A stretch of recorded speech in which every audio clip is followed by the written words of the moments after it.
नमस्कार, मैं हूं पवन त्यागी। नारायण राणे और संजय राउत एक दूसरे पर हमला कर रहे हैं और ये जुबानी जंग है जो खत्म होने का नाम नहीं ले रही। नारायण राणे को शिवसेना ने जेल कराई, जिसके बाद नारायण राणे ने कहा कि ये सब जो किया गया है ये यहाँ नहीं रुकेगा और हमारी सरकार आएगी तो इन सबको देख लिया जाएगा। इसके बाद संजय राउत ने एक तरफ तो सामना में उनको टरटराने वाला मेंढक कहा, वहीं उनको कहा कि ये जो है ऐसा छेद वाला गुब्बारा है जिसमें कितनी भी हवा भरो वो ऊपर नहीं जाएगा। ये नारायण राणे के बारे में ये तक लिखा कि ये कभी भी महान या कर्तव्यनिष्ठ शिवसैनिक नहीं थे। शिवसेना में जब तक ये थे तो शिवसेना में इन्होंने तरक्की करी, ऊपर तक गए, लेकिन शिवसेना से जैसे ही अलग हुए तो कई चुनाव हारे और आज इनकी स्थिति ये केवल छेद वाले गुब्बारे जैसी है जिसमें बीजेपी हवा भरने की कोशिश कर रही है, लेकिन ये सब बेकार जाएगा और इनमें कोई दम नहीं है। इतना अपमान कौन सहेगा, ये एक सोचने की बात है। जहां एक तरफ ये संजय राउत ये बयान देते हैं कि बात खत्म हो गई, यहीं बात खत्म हो जाती है, दूसरी तरफ नारायण राणे का सामना में इस तरह से अपमान करना, संजय राउत का बयानबाजी करना और ये कहना कि वो जो कह रहे हैं कि पश्चिम बंगाल नहीं बनने दिया जाएगा महाराष्ट्र को, तो क्या बीजेपी अपनी हार को नहीं भुला पाई है? और वो कहते हैं कि यात्रा करें तो करें, लेकिन आपको बताएं उन्होंने कहा कि पश्चिम बंगाल देश का टाइगर है, यानी पश्चिम बंगाल को वो देश का टाइगर बता रहे हैं संजय राउत। आखिरकार वो क्या कहना चाहते हैं? पश्चिम बंगाल में आज की डेट में लगभग 4 करोड़ बांग्लादेशी घुसपैठी हैं, रोहिंग्या वहां हैं, हिंसा वहां हो रही है, बलात्कार हो रहे हैं, हिंदू मंदिरों को टारगेट किया जा रहा है, हिंदुओं को चुन चुनकर मारा जा रहा है और संजय राउत कह रहे हैं कि पश्चिम बंगाल देश का टाइगर है। यानी क्या वो पश्चिम बंगाल जैसा मॉडल देश में चाहते हैं? वो उसको शाबाशी की संज्ञा दे रहे हैं क्या?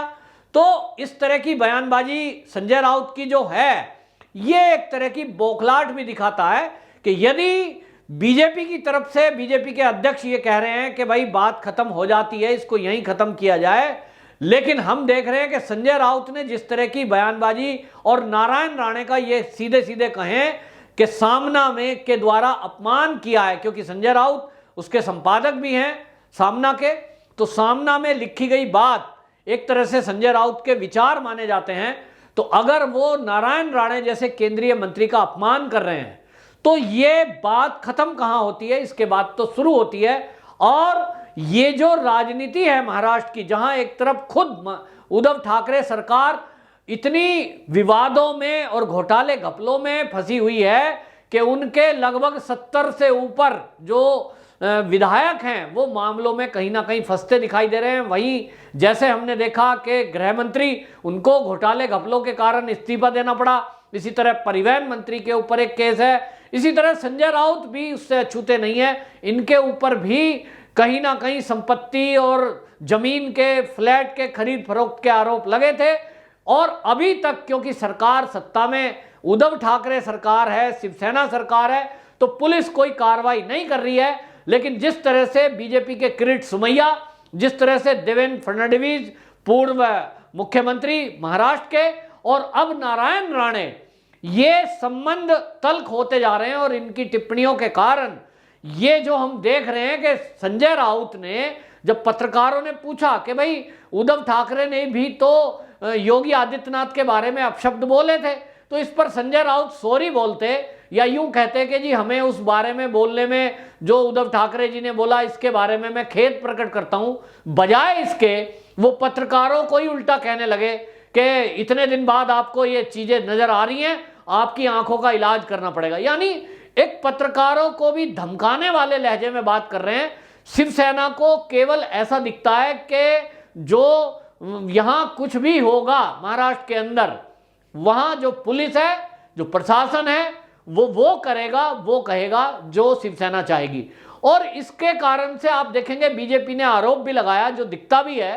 कि जो अनिल परब हैं वो एक पत्रकार वार्ता में है और सबने पत्रकारों ने भी इसको सुना कि कोर्ट में क्या डिसीजन होना है। कोर्ट की सुनवाई 4 बजे थी और वो उसके 4 घंटे पहले प्रेस वार्ता में बैठे हुए हैं और ये कह रहे हैं कि नारायण राणे की जो एप्लीकेशन है बेल की वो रिजेक्ट हो जाएगी। यानी कोर्ट का फैसला क्या होगा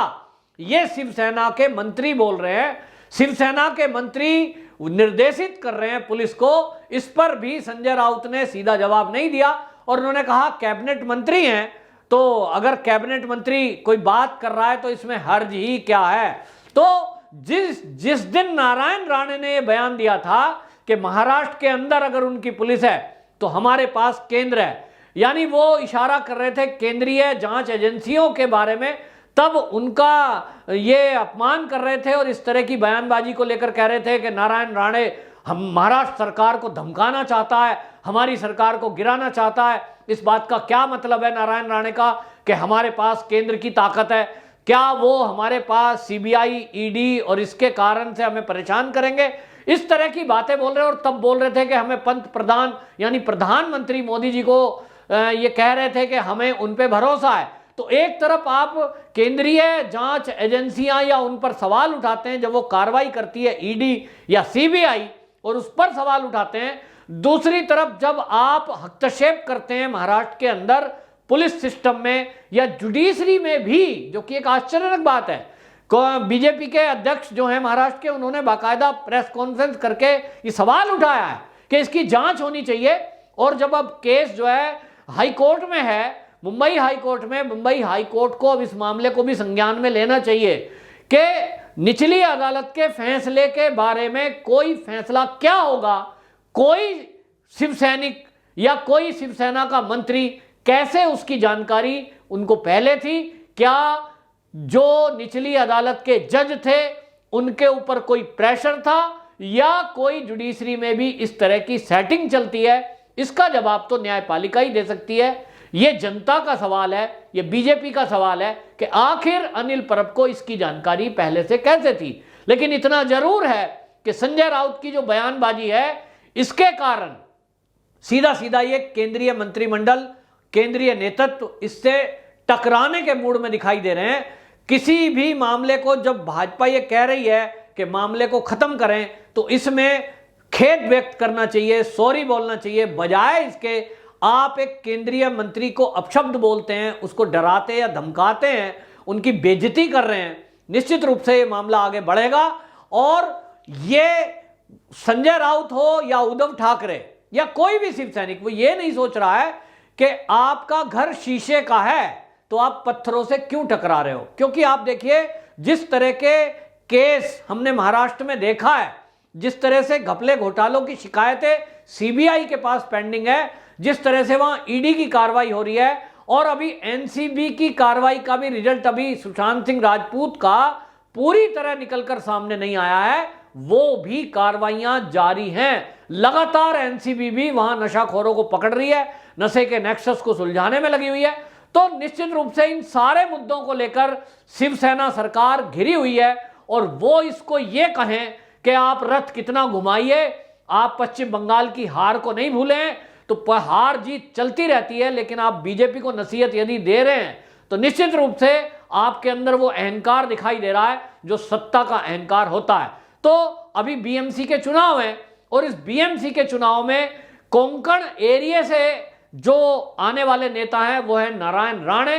अब बीएमसी के चुनाव में उनका कितना असर होगा ये आगे आने वाले समय में बताया चलेगा, लेकिन लोगों का कहना है कि नारायण राणे अच्छी खासी पकड़ मुंबई के अंदर भी रखते हैं, पुराने शिवसैनिक रहे हैं, लोगों के अंदर उनकी पैठ शिवसेना तक में है और ऐसे में ये तल्ख टिप्पणियां और घपले घोटाले ये अब चुनाव में मुद्दा बनेंगे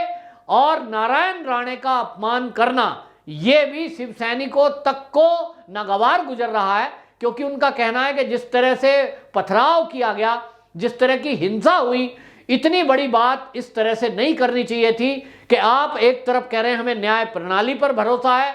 कोर्ट में केस गया हुआ है, एफआईआर दर्ज हुई है, दूसरी तरफ शिवसैनिक अपने हाथ में कानून ले रहे हैं और नारेबाजी और पथराव कर रहे हैं, वो भी एक केंद्रीय मंत्री के खिलाफ। तो ये दोहरी चाल इस तरह से महाराष्ट्र में चली जा रही है। निश्चित रूप से इसका अंत होता नहीं दिख रहा है, ये लड़ाई अभी और आगे जाएगी किस करवट बैठेगी ये भविष्य बताएगा। इतना तय है कि शिवसेना का निकला हुआ ही एक शिव सैनिक आज भाजपा में आ गया है, तो उसके बारे में इस तरह की अपमानजनक टिप्पणियां करना, क्या ये शिवसेना का कल्चर है या शिवसेना का अहंकार? वंदे मातरम।